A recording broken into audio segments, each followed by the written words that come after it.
नमस्कार बीटीएन নিউজে আপনাদের স্বাগত। সাথে রয়েছে শ্রুতি। প্রথমে দেখে নেওয়া যাক আজকের সংবাদ শিরোনাম। বাংলাদেশের চলমান বর্বরতার বিরুদ্ধে করিমগঞ্জে গর্জে উঠল হিন্দু রক্ষী বাহিনী সহ একাধিক সংগঠন। ক্ষোভ ও প্রতিবাদে উত্তাল করিমগঞ্জ শহর। বিধায়ক দীপায়ন চক্রবর্তীর নেতৃত্বে শিলচরে 575টি বৃক্ষচারা রোপণ।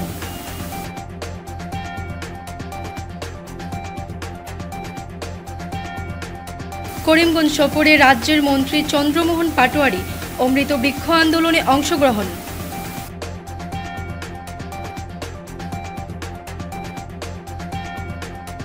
বাংলাদেশের উত্তপ্ত পরিস্থিতি নিয়ে করিমগঞ্জ সহ অন্যান্য সীমান্ত এলাকায় কড়া নজরদারি প্রশাসনের।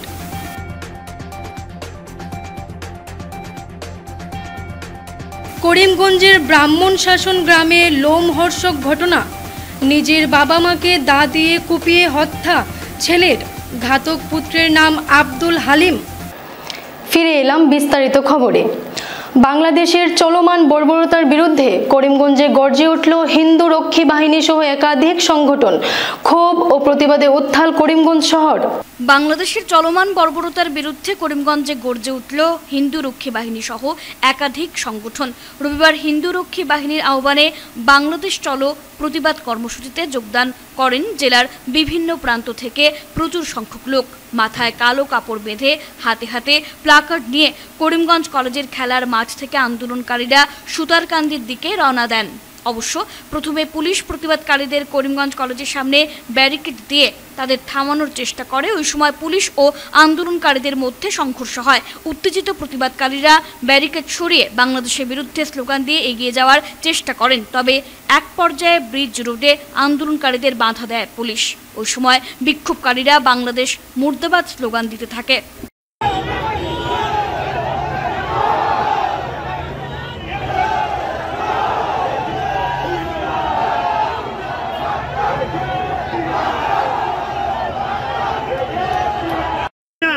বাংলাদেশত হিন্দুর উপর যে অ্যাটাক হয়েছে, আমরা হিন্দু রক্ষী বাহিনীর একটু প্রতিবাদ জানাই আছো আর গরিহনা জানাই আছো। আর আমি আজি বাংলাদেশে হুঁশিয়ার করে দিব লাগিছো যে আগন্তুক দিন আমার হিন্দুর উপর যদি কোনো অ্যাটাক হয়ে আছে আমরা চুপ থাকিব নোৱাৰিব, আমরা আগত পাল্টা অ্যাটাক করিব। আর হুঁশিয়ার করে দিছো বাংলাদেশ সরকারে যিমান করিছো হিন্দুর অ্যাটাক ইমান বন্ধ করে স্টপ করিব। আগন্তুক দিনত যদি একটা হিন্দুর মন্দির ভাঙে আর কোনো একটা অ্যাটাক হয়েছে আমরা ভারত থেকে আমরা বাংলাদেশ যাইব এবং পাল্টা আক্রমণ করিব। गुरुजी महाराज की जय। हर हर महादेव। आज 11 আগস্ট হিন্দু রক্ষী দলের ডাকে যেভাবে বৃহৎ সনাতন সমাজ এগিয়ে এসেছে চলো বাংলাদেশ অভিযানে, সবাইকে আমার শতকোটি প্রণাম। বাংলাদেশে যেভাবে মৌলবাদী জিহাদিরা হিন্দুদের উপর অত্যাচার করছে, মা বোনদেরকে ধর্ষণ করছে, টেন্ট খুলে দেখছে এরা হিন্দু কি মুসলমান, দেখে হিন্দুদেরকে হত্যা করছে, তারই প্রতিবাদে আজকে আমরা বাংলাদেশ চলে ডাক দিয়েছি। আজকে আমরা বাংলাদেশে যাব, গিয়ে বাংলাদেশকে পুনরায় ভারতের সঙ্গে মিশিয়ে দিব, যাতে অখণ্ড ভারতে পরিণত হয়। বাংলাদেশ ভারতের অংশ ছিল, এটা বললে চলবে না। অনেক মানুষ আছে আমাদেরকে বলে যে বাংলাদেশ হয়েছে, কি হয়েছে, বাংলাদেশ নিয়ে প্রোটেস্ট করার কি প্রয়োজন। আমরা ভুলে গেছি বাংলাদেশ 1947 খ্রিস্টাব্দের সময় ভারতবর্ষের অংশ ছিল, কিন্তু জিহাদি মৌলবাদীরা দুটি পার্ট করেছিল, একটা ছিল হিন্দুস্তান এবং একটা ছিল পাকিস্তান। পাকিস্তানে ছিল মুসলিমরা আর হিন্দুস্তানে ছিল হিন্দু মুসলিম মিলে। এই দিকে হুঁশিয়ারি করে দিচ্ছি, তোমাদের আর বেশি দিন সময় নেই। আজকে আমরা বেশি ঘন্টা সময় নেই, আমরা আসছি তোমাদের বাংলাদেশকে মিশিয়ে ভারতের সাথে যুক্ত করার জন্য। জয় শ্রীরাম। গুরুজি মহারাজ কি জয়। বিধায়ক দীপায়ন চক্রবর্তীর নেতৃত্বে শিলচরে 575টি বৃক্ষচারা রোপণ। অমৃত বৃক্ষ আন্দোলন 2024-এর অধীনে এবার আসামে 3 কোটি গাছের চারা রোপণের সিদ্ধান্ত নিয়েছেন মুখ্যমন্ত্রী ডক্টর হিমন্ত বিশ্ব শর্মা। অন্যদিকে প্রধানমন্ত্রী নরেন্দ্র মোদীও দেশবাসীকে মায়ের নামে একটি করে বৃক্ষ রোপণের আহ্বান জানান। প্রধানমন্ত্রী ও মুখ্যমন্ত্রীর অমৃত বৃক্ষ আন্দোলনের প্রতি সমর্থন জানিয়ে আজ রবিবার শিলচরে বৃক্ষরোপণ কর্মসূচি পালন করা হয়। শিলচরে বিধায়ক দীপায়ন চক্রবর্তীর নেতৃত্বে রামনগর বাইপাস সড়কে 575টি বৃক্ষচারা রোপণ করা হয়। কাছাড় জেলা বিজেপি ছাড়াও বিভিন্ন বেসরকারি সংস্থা দল সংগঠন এই বৃক্ষচারা রোপণ কার্যসূচিতে অংশগ্রহণ করে। জেলা বিজেপি সভাপতি বিমলেন্দু রায় ও শিলচর বিজেপির 4টি মণ্ডল কার্যকর্তারাও এদিনের বৃক্ষরোপণ কার্যসূচিতে অংশগ্রহণ করে বৃক্ষরোপণ করেন। আজকে শিলচর বিধানসভা চক্রে আমি এক উদ্যোগ নিয়েছিলাম, আর এই উদ্যোগে সাড়া দিয়ে শিলচরের বিভিন্ন এনজিও, ক্রীড়া সংস্থা, সাংস্কৃতিক সংস্থা, রাজনৈতিক সংগঠন, বিভিন্ন ব্যক্তিবর্গরা এসে এই বৃক্ষরোপণে যোগদান করেছেন। ইতিমধ্যে আমরা একসাথে শিলচর রামনগর বাইপাসে 575টি বৃক্ষরোপণ করেছি। গতবারও আমরা এই শিলচর রামনগর বাইপাসে আমরা 1000 বৃক্ষরোপণ করেছিলাম। এভাবে শিলচর রামনগর বাইপাসকে যাতে সবুজায়তন করা যায়, দুপাশে যাতে একটা সুন্দর বৃক্ষ লাগিয়ে একটা সুন্দর দৃশ্য আনা যায়, তার লক্ষ্যে আমরা এই কাজে হাত দিয়েছি। তো এখানে যারা আজকের দিনে উপস্থিত হয়েছেন সকলকে আমি গভীর শ্রদ্ধা নিবেদন করছি। ডক্টর হিমন্ত বিশ্ব শর্মার পক্ষ থেকে আপনাদের সকলের প্রতি কৃতজ্ঞতা জ্ঞাপন করছি। আপনারা যেভাবে মুখ্যমন্ত্রী ডাকে সাড়া দিয়ে এখানে উপস্থিত হয়ে বৃক্ষরোপণ করেছেন, তার জন্য আপনাদের সকলকে আন্তরিক ধন্যবাদ জ্ঞাপন করছি। সাথে সাথে সকলের নিকট অনুরোধ রাখছি, গতবারও আমরা লক্ষ্য করেছি যে শিলচর রামনগর বাইপাসে বৃক্ষরোপণ করে ব্যক্তিবর্গরা শুধু শেষ করেননি, প্রতিনিয়ত তারা এসে এই বৃক্ষকে লালন পালন করার লক্ষ্যে জল দিয়েছেন, সেটা আমরা প্রত্যক্ষ করেছি। এইবারও আমি আপনাদের সকলকে অনুরোধ রাখতে চাই যে আমরা সবাই নিজের নিজের বৃক্ষকে আর লালন পালনের লক্ষ্যে প্রতিনিয়ত অন্ততপক্ষে বৎসরখানেক একবার এসে প্রতিনিয়ত জল দিয়ে যেতে পারি, তার জন্য আপনাদের কাছে আমি আবেদন রাখছি। কিছুদিন আগে আমাদের কেন্দ্রীয় নেতৃত্ব আমাদেরকে নির্দেশ দিয়েছিলেন যে এক পেড় মাকে নাম করে, এটা আমরা প্রত্যেকে করে গেছি এবং এখনও করে যাচ্ছি। প্রত্যেকে একটা গাছ মার নামে উৎসর্গ করে রাখার জন্য, যাকে একে মার নামে করার মানে হচ্ছে যে আমার মার নামে যেমন গাছটা দিয়েছি এটাকে রক্ষণাবেক্ষণ যাতে আমাদের ভালো করে হয় ও গাছটা যাতে হয়। আমরা অনেকক্ষণ দেখেছি যে আমরা বৃক্ষ রোপণ করি, কিন্তু পরবর্তীকালে রক্ষণাবেক্ষণের অসুবিধায় গাছগুলা নষ্ট হয়ে যায়। তাই আমাদের কেন্দ্রীয় কমিটি যে নির্দেশ দিয়েছিল সেই নির্দেশে আমরা সম্পূর্ণ কাছাড় জেলায় আমরা এক পেড় মাকে নাম করে আমরা লাগিয়েছি। করিমগঞ্জ সফরে রাজ্যের মন্ত্রী চন্দ্রমোহন পাটোয়ারি অমৃত বৃক্ষ আন্দোলনে অংশগ্রহণ। করিমগঞ্জে অনুষ্ঠিত অমৃত বৃক্ষ আন্দোলনে অংশগ্রহণ করেছেন রাজ্যের মন্ত্রী চন্দ্রমোহন পাটোয়ারি। সবুজ এবং স্বাস্থ্যকর পরিবেশ গড়ে তুলতে সারা রাজ্য জুড়ে 3 কোটি চারা গাছ রোপণের উদ্দেশ্যে আসাম সরকারের এই বৃহৎ অমৃত বৃক্ষ আন্দোলন 2.0 অভিযান। ব্যাপক এই বৃক্ষরোপণ অভিযানের অংশ হিসেবে করিমগঞ্জ জেলায় 8 লক্ষ চারা গাছের রোপণ কার্য সুন্দর ও সফলভাবে সম্পন্ন করার উদ্দেশ্যে আসামের পরিবেশ তথা বন বিভাগের মন্ত্রী মাননীয় চন্দ্রমোহন পাটোয়ারি আজ করিমগঞ্জ সফর করেন। মন্ত্রীর সভাপতিত্বে এবং জেলা আয়ুক্ত মৃদুল যাদবের তত্ত্বাবধানে করিমগঞ্জ জেলা আয়ুক্ত কার্যালয়ের সভাকক্ষে আয়োজিত এক পর্যালোচনা বৈঠকে জেলা বন আধিকারিক চিরঞ্জীব পি জৈন পাওয়ার পয়েন্ট প্রেজেন্টেশনের মাধ্যমে এই অভিযানের সমস্ত কার্যকলাপ সম্পর্কিত বিবরণ বিস্তারিতভাবে তুলে ধরেন। বৈঠকে উপস্থিত ছিলেন করিমগঞ্জের পুলিশ সুপার পার্থপ্রতিম দাস, করিমগঞ্জ জেলা পরিষদের CEO Lakshminandan Shahria, CCF Rajib Das, DFO Chiranjib P Jain, ADC Dhrubajyoti Deb, ADC Anis Rusul Majumdar, ADC Uday Shankar Dutta সহ অন্যান্যরা। আৰু এই পিআৰএফ দুখন আমি আৰএফ কৰিব লাগে, ৰিজাৰ্ভ ফৰেষ্ট কৰিব লাগে। তাৰ কাৰণে আমাৰ ডিচি ডাঙৰীয়াৰ আমি অনুৰোধ কৰিছিলোঁ যে এখন মিটিং এৰেঞ্জ কৰিব লাগে আমাৰ ফৰেষ্টৰ ডিএফও আৰু অন্যান্য বিষয়াসকলক লৈ। গতিকে সেই সম্পৰ্কত আমি বিস্তৃতভাৱে ইয়াতে আলোচনা কৰিলোঁ। আৰু তাৰ উপৰিও আমাৰ অমৃত বৃক্ষ আন্দোলন চলি আছে বৰ্তমান। গতিকে অমৃত বৃক্ষ আন্দোলনত আমাৰ সন্তোষজনক কথাটো হ'ল যে মই আমাৰ কৰিমগঞ্জৰ ডিচি ডাঙৰীয়া, আমাৰ ফৰেষ্টৰ ডিএফও ডাঙৰীয়া, আমাৰ কনজাৰভেটৰ ডাঙৰীয়া, আমি সকলোকে ধন্যবাদ দিছোঁ যে কৰিমগঞ্জ জিলাই যোৱাকালি তেওঁলোকৰ টাৰ্গেটটো এচিভ কৰিছে। গতিকে এইটো এটা খুব ভাল খবৰ। আৰু এইটো সম্ভৱ হৈছে এইকাৰণে যে ডিচি ডাঙৰীয়াই তত্ত্বাৱধান লৈ আছে আৰু আমাৰ ডিএফও আৰু কনজাৰভেটৰে এই ক্ষেত্ৰত যথেষ্টখিনি আগভাগ লৈছে আৰু ফৰেষ্টৰ বিষয়াসকলেও আগভাগ লৈছে। গতিকে এই দুটা বিষয় লৈ আমি আজি কৰিমগঞ্জলৈকে আহিছিলোঁ। গতিকে এইখিনি আজিৰ মূল বিষয় আৰু বাংলাদেশের উত্তপ্ত পরিস্থিতি নিয়ে করিমগঞ্জ সহ সীমান্ত এলাকায় বড় নজরদারি প্রশাসনের। চরম অরাজকতা ও হিংসার আগুনে জ্বলছে বাংলাদেশ। ইতিমধ্যে সে দেশের প্রধানমন্ত্রী শেখ হাসিনা প্রধানমন্ত্রী পদ থেকে ইস্তফা দিয়ে দেশ ত্যাগ করে ভারতে আশ্রয় নিয়েছেন। তবু বাংলাদেশের অস্থির পরিস্থিতি থামছে না।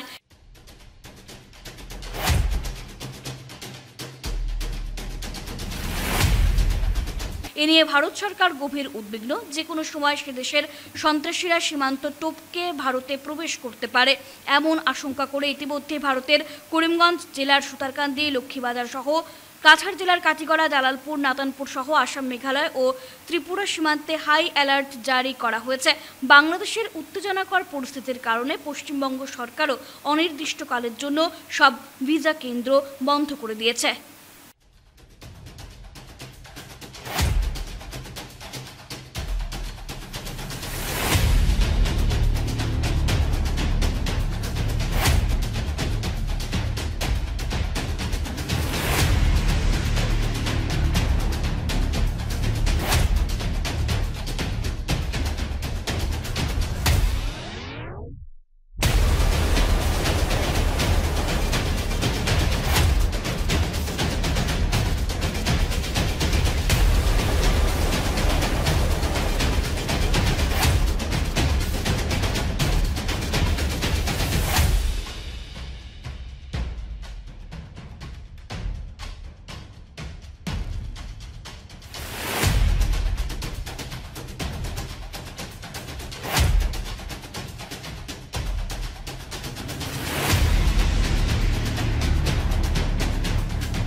মাইটডাঙ্গা চলে এখন তো এদিকে তো বর্তমানে বর্ডারও তো বন্ধ, কারবারের দিক দিয়েও। আপনার বাজারটা খবর কি? হ্যাঁ, বাজার এখন তো এমনিও খারাপ। এখন গাড়ি যাওয়া করেননি? না, গাড়ি তো টোটালি বন্ধ বন্ধ বন্ধ সঠিক তো না, মানুষ যাইতে পারেন না, তো টোটালি বন্ধ বর্ডার এখন, টোটালি বন্ধ। এক্সপোর্ট ইম্পোর্ট কিছু তো না। এদিকের মানুষের কোনো অসুবিধাও নেই? না, এমনি তো আমরা কোনো অসুবিধা নেই। হিন্দু মুসলিম কোনো না অসুবিধা না, নেই? এটা সব ঠিক আছে, এটা সব ঠিক আছে। আমরা এটা সাইডের খুব একে অন্য এটা বাই বাই। আপনার এলাকার নাম কি? আমার এলাকা জারাপাতা। জারাপাতা। এখানে বাংলাদেশ তো আপনারা জানেন। জানি। তো কি অসুবিধা হচ্ছে এখানে? কোনো কিছু আছে? এখানে কোনো অসুবিধা নেই। আমরা যখন তো রাত 10টা 11টা পর্যন্ত ওই রেডিও চলতে পারি, কোনো অসুবিধা নেই। হ্যাঁ, আমরা বেশিও কোনো অসুবিধা করে না। তারপরে বাংলাদেশের যে প্রচার এটা লিয়েও কোনো অসুবিধা হয় না। আমরা এদিকে বাংলাদেশের মানুষ ঢুকেননি? না, এটা কোনো অবস্থায় ঢুকতে পারে না। ফৌজদার আসার সময় হ্যাঁ একদম খারাপ ডিউটি দিতে আছে, কোনো অসুবিধা নেই। আপনার নাম? আমার নাম হরলাল বিশ্বাস। আপনার বাসা এখানে? এখানে তো সামনে, আমার স্কুলের সামনে আমার বাসা। নাম? এই জায়গাটার নাম কি? হ্যাঁ, জানেন বাংলাদেশ তো কি গন্ডগোল চলছে, এইরকম কিছু আসেনি এদিকে? না, আমাদের এখানে কোনো আতঙ্ক নেই, কারণ 24 ঘন্টায় বেসের পাড়া দিচ্ছে। আমাদের এখানে কোনো আতঙ্কের কোনো কারণ নেই। এই জায়গাটার নাম? জারাপাতা। কোনো অসুবিধা কিছু নেই? হিন্দু মুসলিম বলে কিছু নাই? বাংলাদেশে হিন্দু নির্যাতন নিয়ে সরব নাগরিক অধিকার সুরক্ষা কমিটি, শান্তি স্থাপনের আহ্বান সংস্থার। প্রতিবেশী রাষ্ট্র বাংলাদেশের চলমান পরিস্থিতিতে গভীর উদ্বেগ প্রকাশ করল নাগরিক অধিকার সুরক্ষা কমিটি আসাম। রবিবার শিলচরে আয়োজিত এক সাংবাদিক সম্মেলনে বক্তব্য রাখতে গিয়ে সংস্থার কর্মকর্তারা জানান, বাংলাদেশে যে অরাজকতার সৃষ্টি হয়েছে তা যে কোনো মূল্যে বন্ধ করতে হবে, অন্যথায় ভারতে এর বিরূপ প্রতিক্রিয়া হওয়ার সম্ভাবনা রয়েছে। হাজার হাজার ধর্মীয় সংখ্যালঘু মানুষ সীমান্তে জড়ো হয়ে ভারতে আশ্রয় নিতে চাইছেন। অন্যদিকে বাংলাদেশ সংরক্ষণ বিরোধী আন্দোলন ছিল ছাত্রদের, কিন্তু সেই আন্দোলনের সূত্র ধরে গোটা বাংলাদেশে চরম অরাজকতা সৃষ্টি হয়েছে। বর্তমানে আন্দোলনটি সংখ্যালঘু বিরোধী আন্দোলনে পরিণত হয়ে বাংলাদেশের স্থাপত্য ও ভাস্কর্যের বিরুদ্ধে একটি জিহাদি কার্যকলাপ শুরু হয়েছে। সাংবাদিক সম্মেলনে উপদেষ্টা তপোধীর ভট্টাচার্য, শিহাবুদ্দিন আহমেদ, কিশোর ভট্টাচার্য, সমীরণ চৌধুরী, সাধন পুরকাস্ত ও আইনজীবী আলীরেজা ওসমানী সহ অন্যান্যরা উপস্থিত ছিলেন। চাকমার মতো জাতি, গারোর মতো জাতি, যারা উপজাতি পরিচয়েও সংখ্যালঘু, তারা কিন্তু অনেক নিশ্চিন্ত ছিলেন। কিন্তু 5 আগস্টের পরে রাতারাতি এতটা পাল্টে গেল কেন? শেখ মুজিবুর রহমান বঙ্গবন্ধু জাতির পিতা তারা বলে, তার ভাস্কর্য শুধু চূর্ণ বিচূর্ণ করেনি, যে সমস্ত জায়গা ওরা আততায়ীর দল, সমাজবিরোধী গুন্ডার দল যারা চূর্ণ বিচূর্ণ করেছে, তারা কারা? তারা ধর্মান্ধ একটি প্রতিক্রিয়াশীল গোষ্ঠী যারা বাংলাদেশের ভালো চায় না, পেছনে উস্কানি দিচ্ছে মার্কিন সাম্রাজ্যবাদ এবং আঞ্চলিক আধিপত্য বিস্তার করতে চায়, যারা ভারতীয় উপমহাদেশের রাজনৈতিক শত্রু, সামাজিক শত্রু, অত্যন্ত আধিপত্য বিস্তার করার জন্যে এইখানে হয়তো দক্ষিণ এশিয়ায় তাদের আধিপত্যকে নিশ্চিত করার জন্য এটা করেছে। এই অরাজকতা বাংলাদেশে চলছে, এই অরাজকতা যে কোনো মূল্যে বন্ধ হতে হবে, নতুবা ভারতবর্ষে তার প্রতিক্রিয়া হওয়াটা স্বাভাবিক। সীমান্তে এসে হাজার হাজার লোক জড়ো হয়েছেন, ধর্মীয় সংখ্যালঘু সম্প্রদায়ের মানুষ, এরা ভারতবর্ষে আশ্রয় চাইছেন। নিরাপত্তা সেখানে তাদের নাই বলেই তো ভারতবর্ষে এসে আশ্রয় চাইছেন। আমি চাই না 71-এ যেভাবে 1 কোটি শরণার্থী এসে ভারতবর্ষে আশ্রয় নিয়েছিল, এই ধরনের শরণার্থীর ঢল ভারতবর্ষে এসে নামুক। সেই দেশে অত্যাচার কি মাত্রায় গিয়ে পৌঁছেছে, তালিবানি কায়দায় যে সমস্ত কার্যকলাপ এখানে চালানো হলো, মুজিবের মূর্তি ভাঙা হলো, এছাড়াও অন্য অন্য ভাস্কর্যকে নষ্ট করা হলো, রবীন্দ্রনাথের মূর্তি ভাঙা হলো। সুতরাং এরা কারা? এরা বাংলাদেশের স্বাধীনতায় বিশ্বাস করে না, এরা মুক্তিযুদ্ধের ইতিহাসকে অস্বীকার করতে চায়, এরা বঙ্গবন্ধুর অবদানকে অস্বীকার করতে চায়। আমরা চাই সেই দেশে আবার স্বাধীন মুক্ত চিন্তার পরিবেশ গড়ে উঠুক। করিমগঞ্জের ব্রাহ্মণ শাসন গ্রামে লোমহর্ষক ঘটনা, নিজের বাবা মাকে দা দিয়ে কুপিয়ে হত্যা ছেলের, ঘাতক পুত্রের নাম আব্দুল হালিম। করিমগঞ্জের ব্রাহ্মণ শাসন গ্রামে এক ভয়ঙ্কর ঘটনা ঘটল। দা দিয়ে কুপিয়ে নিজের বাবা মাকে হত্যা করল যুবক। পরে সামাজিক মাধ্যমে পোস্ট করে এই ঘটনা। ঘাতক পুত্রের নাম আব্দুল হালিম। জানা গেছে বিকেলে ঘরে ঢুকে ধারালো দা দিয়ে মা বদরুন্নেসা ও বাবা আব্দুল সালামের ওপর একাধিক কোপ বসায় আব্দুল হালিম। এতে রক্তাক্ত অবস্থায় ঘরের মধ্যে লুটিয়ে পড়েন দুজনেই। ঘটনাস্থলে মৃত্যু হয় তাদের। ঘটনার খবর পেয়ে ছুটে আসে পুলিশ। এদিকে মা বাবাকে হত্যা করে রক্তাক্ত দা নিয়ে ঘর থেকে পালিয়ে যায় আব্দুল হালিম। এ নিয়ে সামাজিক মাধ্যমে একটি ভিডিও পোস্ট করে সে। এই ঘটনা এলাকায় চাঞ্চল্য দেখা দিয়েছে। الذين يؤمنون بالغيب ويقيمون الصلاة ومما رزقناهم ينفقون والذين يؤمنون بما أنزل إليك وما أنزل من قبلك وبالآخرة هم يوقنون أولئك على هدى من ربهم وأولئك هم المفلحون إن الذين كفروا سواء আমরা তো ঘুমেছিলাম, আমি নিজে ঘুমেছিলাম। ঘুম থেকে আমি ফোন গেছি যে এরকম এখানে হাসিম তার বাবা আর মাকে কেটে ফেলেছে। তারপরে আমরা এখানে আসি দেখছি কেটে ফেলেছে, সত্যি কেটে ফেলেছে। একজন বারিন্দায়, একজন কাছে নিচে, আর বাকি সবাই গ্রামের লোক সবাই এসেছে, দেখেছে, প্রশাসন এসেছে, প্রশাসনের কাজ এখন করছে। কোনো ঝামেলা করে নেই, ওর মাথার মেন্টাল প্রবলেম থাকে, কোনো সময় ভালো কোনো সময় খারাপ। বড় ছেলে না মধ্য ছেলে। বাবার নাম জানি, মানে আমরা পাকিমে সাহেব আমরা কই, কিন্তু আব্দুল সালাম তার নাম। তান ছেলেও খুব ভালো। তান ছেলে 3টা ছেলে আছে, তান 2টা থাকে বিদেশে, ট্রান্সার নাগাল্যান্ড, একটা থাকে ঘরে। তাই ওর সেবা যত্ন করে, কিন্তু কয়েকদিন পরে পরে ওর মাথাটা খারাপ হয়ে যায়, একটু এই সেই করে। কিন্তু এরকম ঘটনা কোনোদিনও করে নাই। আজকে মেরেছে, দা দিয়েছে। ও ছিল না করে, ও ছিল বাহিরে, ও শ্বশুরবাড়ি না কোথায় ছিল, ওখান থেকে এসেই বলেছে বাবা আমি কি তোমার ছেলে নয় বলেই মার চুরি করেছে। বাপরে মা বাপরে মারছে, ছেলে কি পালিয়ে গেছে? পালিয়ে গেছে। এমনি মা বাবার নাম জানেন নাকি? বাকি মেয়েটা নাম লেখাপড়ায় জানি না, মার নাম জানি না। হত্যা করার যে ঘটনা, এই ঘটনার কি কি জানেন আপনি? আমি শুনিয়ে আইছি। শিলচর আশ্রম রোড এলাকায় শিশু মন্দির রোডের বেহাল অবস্থায় সরব হলেন স্থানীয় জনগণ। শিলচর আশ্রম রোড এলাকার শিশু মন্দির রোডের অবস্থা বেহাল। বর্তমান বর্ষার মরশুমে ব্যস্ততম এই রাস্তা দিয়ে চলাফেরায় নাজেহাল হতে হচ্ছে জনগণদের। গর্ত, জমাজল ও কাদার ছড়াছড়ি রাস্তায়। এ নিয়ে সরব হলেন এলাকাবাসীরা। এলাকার ভুক্তভোগী জনগণ রবিবার সংবাদ মাধ্যমের সামনে নিজেদের ক্ষোভ ব্যক্ত করেন। তারা জানান, মূলত পর্যাপ্ত ড্রেনেজ ব্যবস্থা না থাকায় রাস্তার মধ্যে জমাজলের সৃষ্টি হচ্ছে, যার দরুন দুর্ভোগ পোহাতে হচ্ছে জনগণদের। এছাড়া একাধিক স্কুল থাকায় পড়ুয়ারা আসা যাওয়ায় বহু কষ্ট করতে হচ্ছে। এ বিষয়ে জনপ্রতিনিধি ও বিভাগীয় কর্মকর্তারা নীরব দর্শকের ভূমিকা পালন করছেন বলে অভিযোগ তাদের।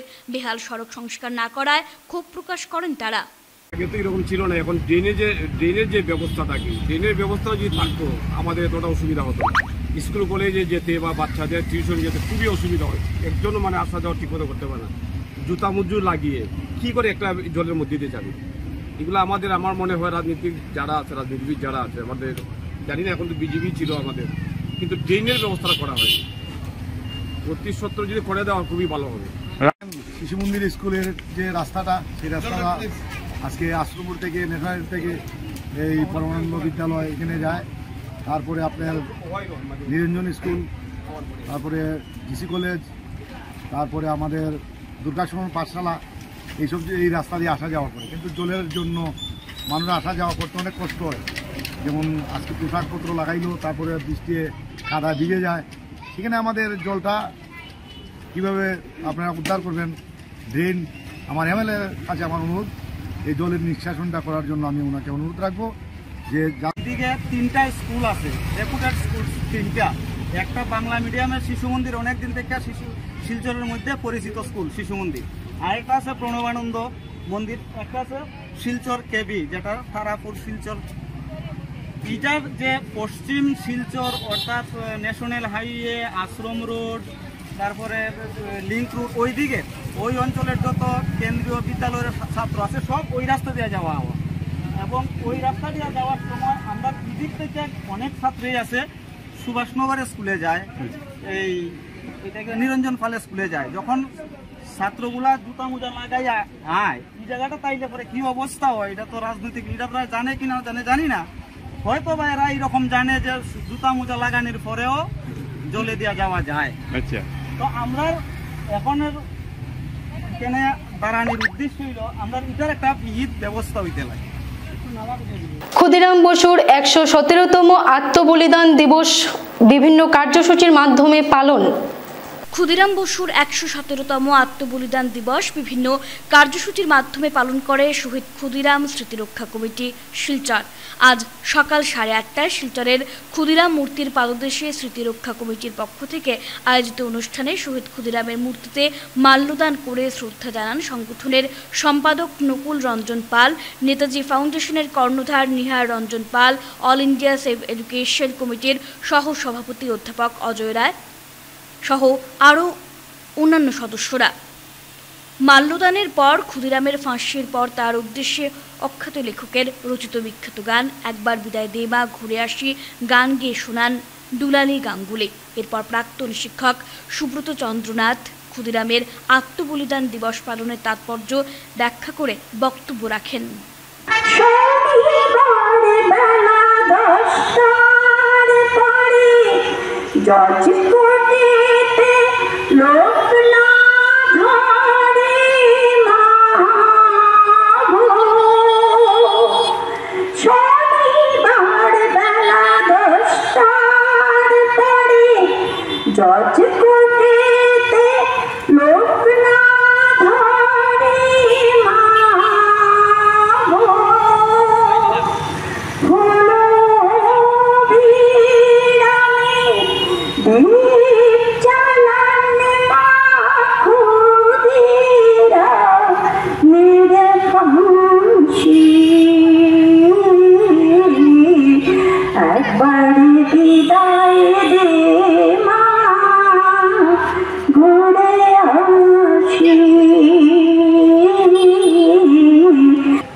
সেই নরেন্দ্রকে বলেছিলেন যে তোমার কি চাই, যখন জানলেন যে ক্ষুদিরাম এভাবে ঘুরে বেড়াচ্ছেন, খাবার নেই কিছু নেই, তিনি বললেন যে আমরা বড়বাজারে একটা স্বদেশী ভান্ডার করেছি, আপনাদের জিনিস অন্তত নেই, আমরা স্বদেশীর প্রচার করতে আপনি পারলে সেখানে তুমি কিছু টাকা দিন, আমার নিজের জন্য কিছু লাগবে না।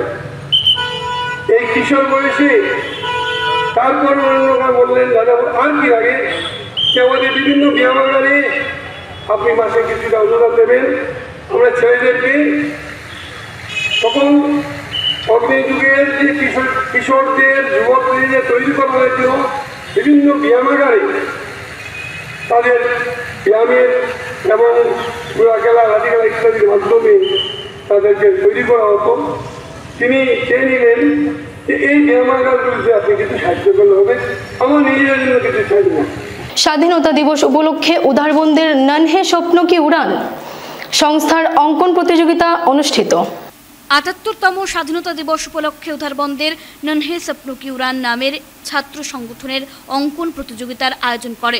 রবিবার ননহে স্বপ্ন কি উড়ানের প্রথম বর্ষপূর্তি উপলক্ষে সকাল 10টায় উধারবন্দ দুর্গানগর নয়রাম উচ্চ মাধ্যমিক বিদ্যালয়ে অঙ্কন প্রতিযোগিতার আয়োজন করা হয়। এই প্রতিযোগিতায় প্রায় 250 জন বিভিন্ন স্কুলের ছাত্রছাত্রী অঙ্কন প্রতিযোগিতায় অংশ নেয়। এই অঙ্কন প্রতিযোগিতাটি 3টি বিভাগে ছিল। ক বিভাগে প্রথম থেকে চতুর্থ শ্রেণী, খ বিভাগে পঞ্চম থেকে সপ্তম শ্রেণী, গ বিভাগে অষ্টম থেকে দশম শ্রেণীতে বিভক্ত করা হয়। প্রতিযোগিতা শেষে আনুষ্ঠানিকভাবে পুরস্কার বিতরণী করা হয়। পুরস্কার বিতরণী অনুষ্ঠানে উপস্থিত ছিলেন অমলাভূ পুরকায়স্থ, শুভ্রজিৎ পাল, রাজেশ ধর, লব দাস, বিজয় সাহা, মৃণাল ভট্টাচার্য প্রমুখ। আজকে আমরা 15 আগস্ট 2023 আমরা প্রথমেই এটার স্থাপনা হয়েছিল, যে আমরা 15 আগস্ট 2024 আমরা ফাউন্ডেশন দিয়ে তো এই উপলক্ষে আমরা এবার ইন্টার স্কুল একটা উদাহরণে যতটি স্কুল আছে এই স্কুলের একটা আর্ট কম্পিটিশন আমরা অর্গানাইজ করছি। তো এই স্কুলে পার্টিসিপেট করছেন 350+ স্টুডেন্ট, আর এখন আইসন 250 সামথিং এরকম আইসন। তো আমরা সব স্টুডেন্টের লাগে আমরা গ্রুপ এর যত 1 to 4 স্টুডেন্ট আছেন সবাই লাগে আমরা সব স্টুডেন্টের লাগে আমরা পেন্সিল কাটার রবার ব্যবস্থা করছি, এবং সব গ্রুপের গ্রুপ এ বি সি সবের একটা 3টা প্রাইজ আছে। তো আমরা রিফ্রেশমেন্টও আমরা ব্যবস্থা করছি। আর আমরা উদাহরণদের যত সংস্থা আছে যেমন বিবেকানন্দ পাঠ মন্দির, মাতৃভাষা ঐক্যমঞ্চ এবং অন্য Galaxy club, Hindu TT club, সব সংস্থাকে আমরা নিমন্ত্রণ করেছি। আর আমি আপনাদের সবার কাছে আমি আমার বক্তব্য রাখতে চাই যে আপনারা যদি একটু আমাদের সাহায্য বেরিয়ে দেন খুব ভালো হবে। কাছাড় জেলার প্রথম শহীদ কমরেড মাধবনাথের স্মরণে শহীদ দিবস পালন। 1949 সালের 11ই আগস্ট তেভাগা আন্দোলনের কাছাড় জেলার প্রথম শহীদ কমরেড মাধবনাথের স্মরণে শহীদ দিবস ও স্মরণ সভা পালন করে সারা ভারত কৃষক সভা কাছাড় জেলা কমিটি। সারা ভারত কৃষক সভা পুটিখাল প্রাথমিক কমিটির সহযোগিতায় 11ই আগস্ট শহীদ কমরেড মাধবনাথের বাড়ির সামনে পুটিখালে সুশীল বারুই মহাশয়ের সভাপতিত্বে শুরুতে কৃষক সভার পতাকা উত্তোলন করেন সারা ভারত কৃষক সভা কাছাড় জেলা সভাপতি রেজামন্দ আলী বরভুইয়া। শহীদ বেদিতে মাল্যদান করেন সারা ভারত কৃষক সভা কাছাড় জেলা সম্পাদক সুভাষ দেব, সহ সম্পাদক অরূপ চক্রবর্তী ও রেহমত আলী, সুনীল দেব বর্মন, সুশীল বারুই। মাধবনাথের স্মরণে 1 মিনিট নীরবতা পালন করা হয়। 1949 সালের জমিদারি প্রথাকে বজায় রেখে জমিদাররা কমরেড মাধবনাথকে মিথ্যা মামলা দিয়ে পুলিশ দিয়ে জেলে নেওয়া হয়েছে এবং জেলের ভেতরে ওনাকে পুলিশি অত্যাচার করে 11ই আগস্ট ওনার মৃত্যু হয়। তাই সমগ্র কাছাড় জেলাতে আমরা এই দিনটি শহীদ দিবস হিসেবে পালন করছি এবং তেভাগা আন্দোলনের প্রথম শহীদ উনি হয়েছেন কমরেড মাধবনাথ। পরবর্তীতে 1 ডিসেম্বর বরকলার পাঞ্জিগ্রামে আরও 5 জন শহীদ হয়েছেন এবং আমরা আগামী দিনে জাতির কৃষক আন্দোলনে শক্তিশালী করার জন্য কমরেড মাধবনাথের স্মরণে আমরা মাধবনাথকে স্মরণ করেই আমাদের কৃষক সভাকে শক্তিশালী করার জন্য আমরা এগিয়ে যাব। বর্তমান যে সরকার ঠিক একইভাবে ব্রিটিশদের উত্তরসূরি হিসাবে কাজ করছে, কৃষকদের অধিকারকে খর্ব করা হচ্ছে, কৃষকদের জমির অধিকারকে কর্পোরেটদের হাতে তুলে দেওয়া হচ্ছে। তাই কৃষক সভার একটা বিরাট গুরুদায়িত্ব যে কৃষকদেরকে বাঁচাতে হলে সেই কর্পোরেট পক্ষের যে সরকার রয়েছে সরকারের বিরুদ্ধে আমাদের আন্দোলন জারি চলবে এবং আমরা আগামী দিনে সেই আন্দোলনকে আরও শক্তিশালী করব এই বলে এবং আমরা এই কুটিকাল অঞ্চলের এলাকার যারা কৃষক নেতৃবৃন্দ রয়েছেন, যারা কৃষকরা রয়েছেন, তাদেরকে আমরা আবেদন করছি যে আপনারা নিয়ে নিচ্ছে একটি বিরতি। শিলচরের দীনেশ প্রসাদ গোয়ালা স্মৃতি পুরস্কার প্রদান সমারোহ অনুষ্ঠিত হয়। বরাক হিন্দি সাহিত্য সমিতির উদ্যোগে রবিবার স্থানীয় হিন্দি ভবনে আয়োজিত এক সভার মাধ্যমে বরাকের বিভিন্ন কৃতি শিক্ষার্থীদের সংবর্ধনা প্রদান করে সম্মানিত করা হয়।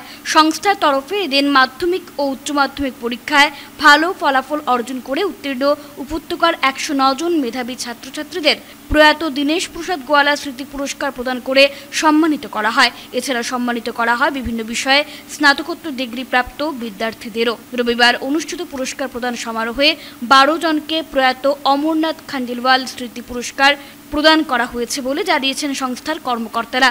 এদিন প্রেমলাল কাবরা, রাজদেব গোয়ালা, মহাবীর প্রসাদ জৈন, ডক্টর শুভদীপ রায়চৌধুরী ও উদয়শঙ্কর গোস্বামী, লালন গোয়ালা সহ অন্যান্যরা উপস্থিত ছিলেন। मेधावी छात्राओं को स्वर्गीय दिनेश प्रसाद गोवाला स्मृति पुरस्कार और स्वर्गीय अमरनाथ खंडेलवाल स्मृति पुरस्कार से आप लोग को सम्मानित किया जाएगा। एक छोटा सा प्रयास है कि हमारे समाज के, हमारे बराक घाटी के जो विद्यार्थी हैं, जो 10th 12th डिग्री या मास्टर डिग्री और पीएचडी में भी जो अच्छा रिजल्ट्स लाते हैं, उनको हम कैसे एनकरेज कर सके ताकि वो आने वाले दिनों में और आगे बढ़ सके। ये बस एक छोटा सा प्रयास है कि आप लोगों को आने वाले जो फ्यूचर में, क्योंकि जो 10th में जिन्होंने अच्छा रिजल्ट किया है, ये आपका शुरुआत है। 12th भी मैं कहूँगा शुरुआत है, क्योंकि अभी बहुत आगे आपको जाना है। तो उस जर्नी में आपको और ज़्यादा सक्सेस मिले और नाम रोशन करें आप अपने परिवार का, हमारे समाज का, हमारे बराक घाटी का। यही प्रयास इस प्रोग्राम के माध्यम से किया जाता है। बराक हिंदी साहित्य समिति द्वारा जो दिनेश प्रसाद गोवाला स्मृति पुरस्कार का आयोजन किया गया है, इस बार हम लोग 109 विद्यार्थियों को सम्मानित करने जा रहे हैं। 2014 में ये सम्मान शुरू हुआ था, लेकिन 2015 से दिनेश प्रसाद गोवाला स्मृति पुरस्कार दिया जाता है। बीच में दीपचंद शर्मा, उनका भी स्मृति पुरस्कार 2-4 बार दिया गया है। बीच में फिर सूरजभान खंडेलवाल जो स्नातकोत्तर परीक्षा पास करते हैं, उनको दिया जाता है। इस बार दिनेश प्रसाद गोवाला स्मृति पुरस्कार एवं 12 बच्चों को अमरनाथ खंडेलवाल स्मृति पुरस्कार दिया जा रहा है। माध्यमिक, उच्च माध्यमिक और असम विश्वविद्यालय से या बराक घाटी के जो MA पास किए हिंदी में या अन्य विधाओं में जो स्नातकोत्तर हैं, माने MA पास जो हैं, उनको दिया जाता है। फर्स्ट क्लास जो है उनको। बराक वैली के जो हम लोगों का हिंदी में जो MA पास करते हैं, तो उनको दिया जाता है। उच्च माध्यमिक, माध्यमिक में हिंदी भाषी के अलावा भी बंगाली, मणिपुरी, जो भी भाषा भाषी जो ये पास करते हैं, जो माध्यमिक और उच्च माध्यमिक के सेवा से 80% पाते हैं, CBSE से 90% हिंदी में केवल जो जिसको मिलता है सभी को दिया जाता है। और ऐसे माध्यमिक को 75%, माध्यमिक उच्च माध्यमिक दोनों सेवा वाला, और CBSE का जो है 85% जो मिलता है उनको बच्चों को दिया जाता है। हिंदी भाषा के लिए, हिंदी भाषी के उन्नयन के लिए हम लोग सोचते हैं, जैसे कि हमारे बच्चों को थोड़ा प्रेरणा मिले हिंदी में। और हिंदी में केवल हम लोग हिंदी भाषी को ही नहीं देते हैं, बांग्ला भाषी, मणिपुरी भाषी, अन्य भाषा भाषी को देते हैं, जैसे हिंदी के बारे में उनको प्रेरणा बढ़े। সংস্থার 10 বছর পূর্তি উপলক্ষে বিভিন্ন কর্মসূচি হাতে নিয়েছে রবিনহুড আর্মি। রবিনহুড আর্মির 10 বছর পূর্তি উপলক্ষে বিভিন্ন কর্মসূচি হাতে নেওয়া হয়েছে।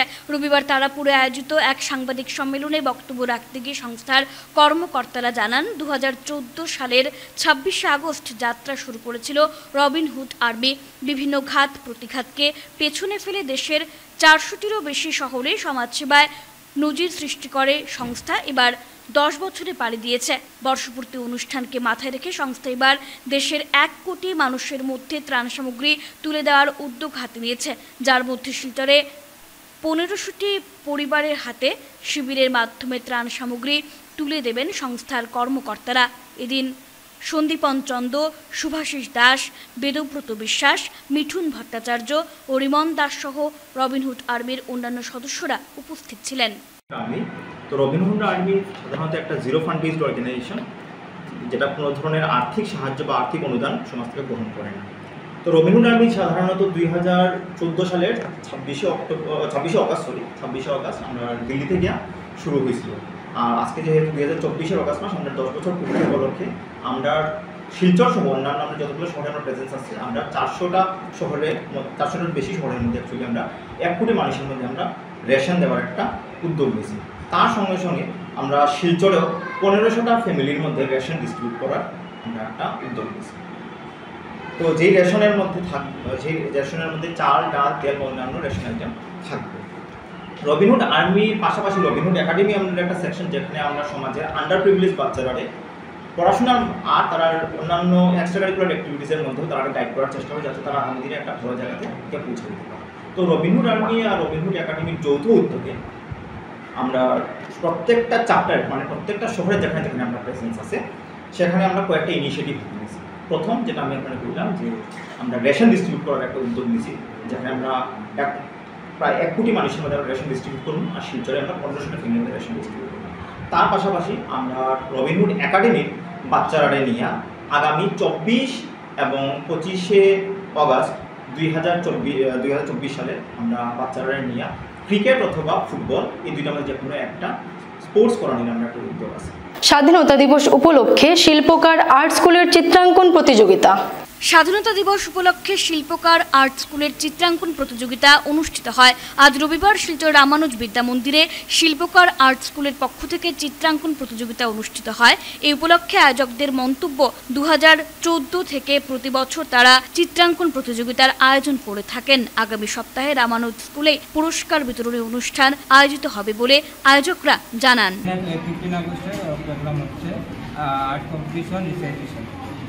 কোন কোন ক্লাস হবে? Class A, B, C, D, nursery two class 12। কয়দিন এটা কম্পিটিশন হবে? কম্পিটিশন একদিনই হয়, আর এই রামানুজ স্কুলে হয়, আর ডিপিএস স্কুলে হয়, জুনিয়র ডিপিএস স্কুলে। আর হলো নেক্সট সপ্তাহে প্রাইজ ডিস্ট্রিবিউশন। প্রাইজ ডিস্ট্রিবিউশন কি এখানে হয় না? এখানেই হয় রামানুজ স্কুলে। রামানুজ স্কুলে কত বছর ধরে করে আসছেন এটা? অনেক বছর থেকে, 2014 থেকে। উত্তর পূর্বের অন্যতম প্রাচীন সঙ্গীত শিক্ষা প্রতিষ্ঠান শিলচর সঙ্গীত বিদ্যালয়ের 85তম বর্ষপূর্তি বিভিন্ন অনুষ্ঠানের মাধ্যমে উদযাপন করা হয়। উত্তর পূর্ব ভারতের অন্যতম প্রাচীন সঙ্গীত শিক্ষা প্রতিষ্ঠান শিলচর সঙ্গীত বিদ্যালয় তাদের 85তম বর্ষপূর্তি এক ব্যতিক্রমী অনুষ্ঠানের মাধ্যমে উদযাপন করল।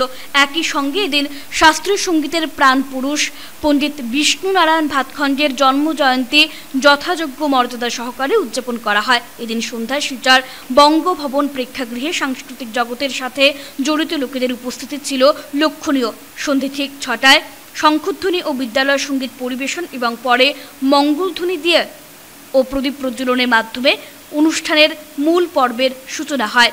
মঙ্গলধ্বনি বাজিয়ে শোনান হারমোনিয়ামে মনোরঞ্জন মালাকার, সানাইয়ে শুক্কুর আলী ও নলিনী শব্দকর, তবলায় ভাস্কর দাস এবং কিবোর্ডে কানাইলাল দাস। এদিনের অনুষ্ঠানে সঙ্গীত, নৃত্য ও তবলা বিভাগের উপস্থাপনা ছিল বিশেষ আকর্ষণের কেন্দ্রবিন্দু। উল্লেখ্য, এদিনের অনুষ্ঠানে প্রখ্যাত রবীন্দ্রসঙ্গীত শিল্পী শিবানী ব্রহ্মচারী ও বিশিষ্ট শাস্ত্রীয় সঙ্গীত শিল্পী নির্মল আচার্যকে উত্তরীয় ও স্মারক সম্মাননা দিয়ে সংবর্ধিত করা হয়।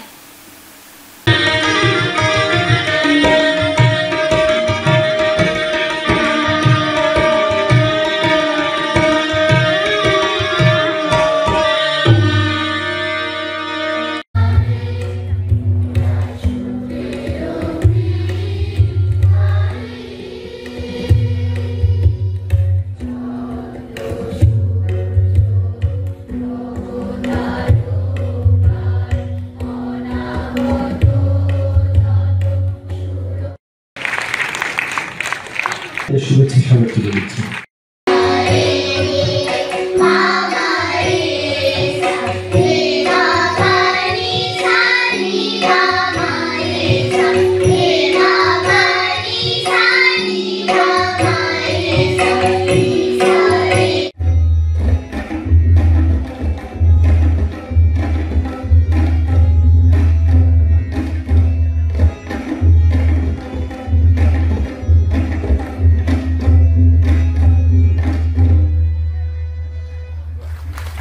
সঙ্গীত গুরু শ্রদ্ধেয় মতিলাল সিনহা আমাকে সঙ্গীত বিদ্যালয়ে এনে ভর্তি করিয়েছিলেন। তখন প্রথম পরিচয় হয় সঙ্গীত বিদ্যালয়ের প্রাণপুরুষ শ্রদ্ধেয় রামচন্দ্র ভট্টাচার্যের সঙ্গে। এই দুই ব্যক্তিত্বের জন্যই এবং তখনকার যত শিক্ষক শিক্ষিকা ছিলেন তাদের আন্তরিক আদর, স্নেহ আদর, শাসন সব কিছুতেই এত আমাকে প্রতিষ্ঠিত করার জন্য, গানের জগতে প্রতিষ্ঠিত করার জন্য ওরা এতভাবে আমাকে। শ্যামপুর ফুটবল কমিটির নকআউট ফুটবল টুর্নামেন্টের উদ্বোধনী ম্যাচে জয়ী শিলচর আশ্রম রোড। শ্যামপুর সার্বজনীন ফুটবল কমিটির ব্যবস্থাপনায় নকআউট ফুটবল টুর্নামেন্ট শুরু হলো রবিবার থেকে। এদিন আয়োজিত প্রথম খেলায় জয়লাভ করে আশ্রম রোড ফুটবল দল। প্রতিপক্ষ বৈরাগী টিলা ফুটবল দলকে 1-0 গোলে হারায় তারা। উদ্বোধনী ম্যাচে প্রধান অতিথি হিসেবে উপস্থিত ছিলেন শিলচরের বিধায়ক দীপায়ন চক্রবর্তী। মাঠে ফিতা কেটে টুর্নামেন্টটির উদ্বোধন করেন তিনি। পরে দুটি দলের খেলোয়াড়দের সাথে পরিচিত হন বিধায়ক সহ অন্যান্য অতিথিরা। রোমাঞ্চকর এই ম্যাচটি দেখতে প্রচুর দর্শক ময়দানে উপস্থিত ছিলেন।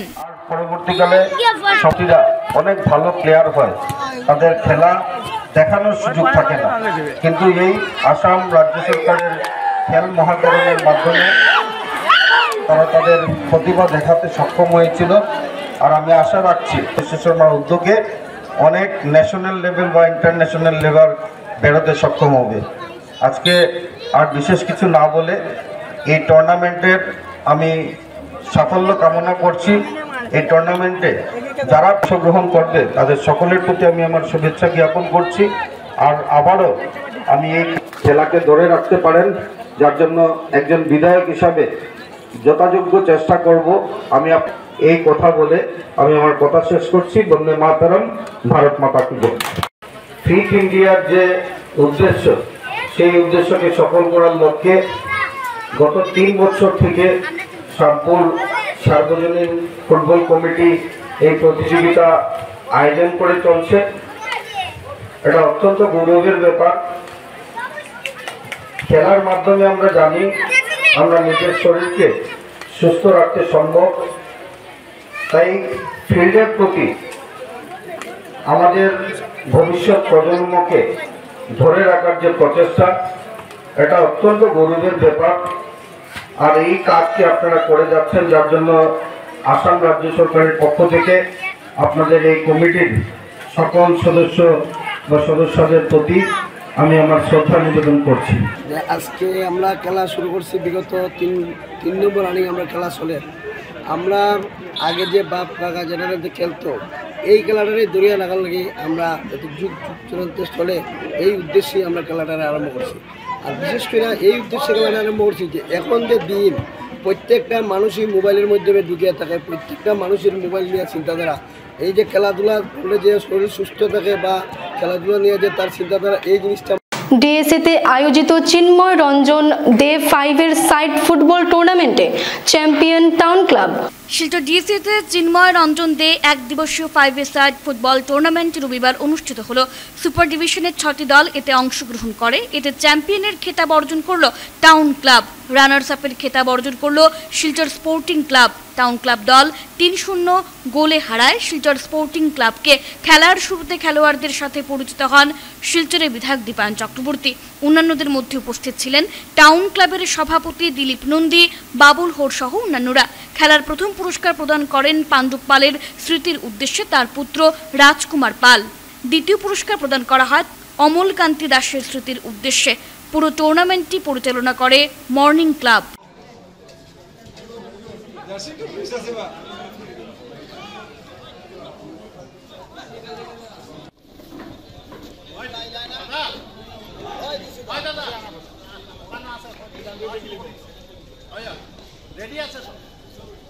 মাতৃভূমি cup prize money knockout football প্রতিযোগিতায় জয়ী হলো ডিমারাজি ওয়ারিয়র। মাতৃভূমি cup prize money knockout football প্রতিযোগিতায় জয়ী হলো ডিমারাজি ওয়ারিয়র। প্রতিপক্ষ রেইনবো এফসির বিরুদ্ধে 7-1 গোলের বৃহৎ ব্যবধানে জিতল ডিমারাজি ওয়ারিয়র দল। ধলাইয়ের বিএনএমপি এইচএস স্কুলের মাঠে অনুষ্ঠিত এদিনের খেলায় রেইনবো এফসিকে হারিয়ে টুর্নামেন্টের দ্বিতীয় রাউন্ডে জায়গা করে নিল ডিমারাজি ওয়ারিয়র।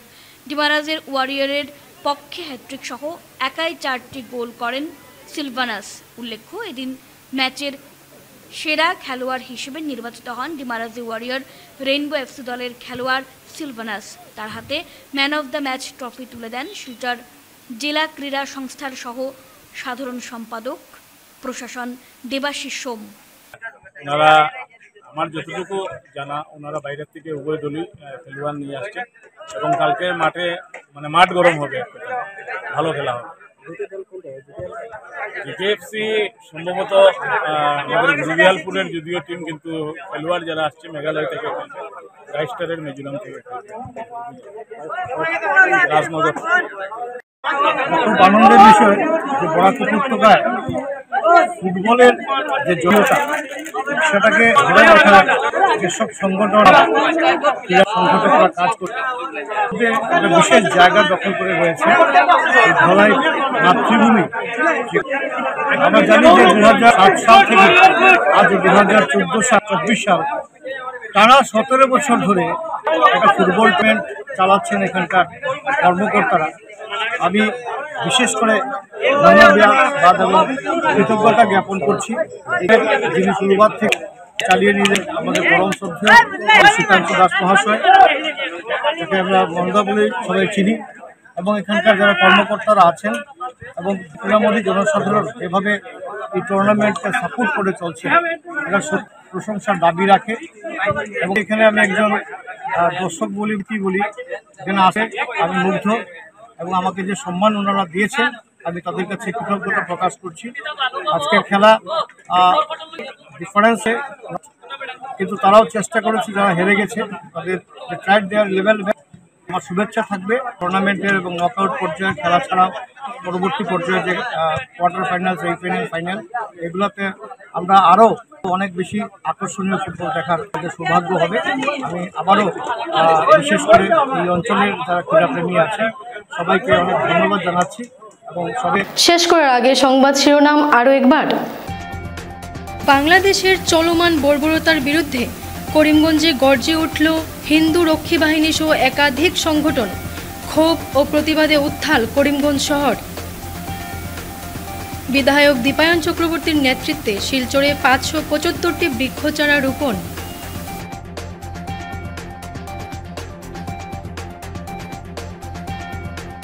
করিমগঞ্জ সফরে রাজ্যের মন্ত্রী চন্দ্রমোহন পাটোয়ারি অমৃত বৃক্ষ আন্দোলনে অংশগ্রহণ।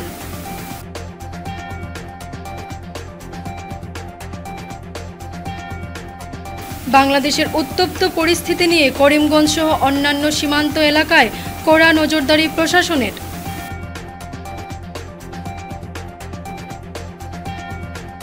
করিমগঞ্জের ব্রাহ্মণ শাসন গ্রামে লোমহর্ষক ঘটনা। নিজের বাবা মাকে দা দিয়ে কুপিয়ে হত্যা ছেলের। ঘাতক পুত্রের নাম আব্দুল হালিম। আজকের মতন বিটিএন নিউজ এই পর্যন্তই। ধন্যবাদ।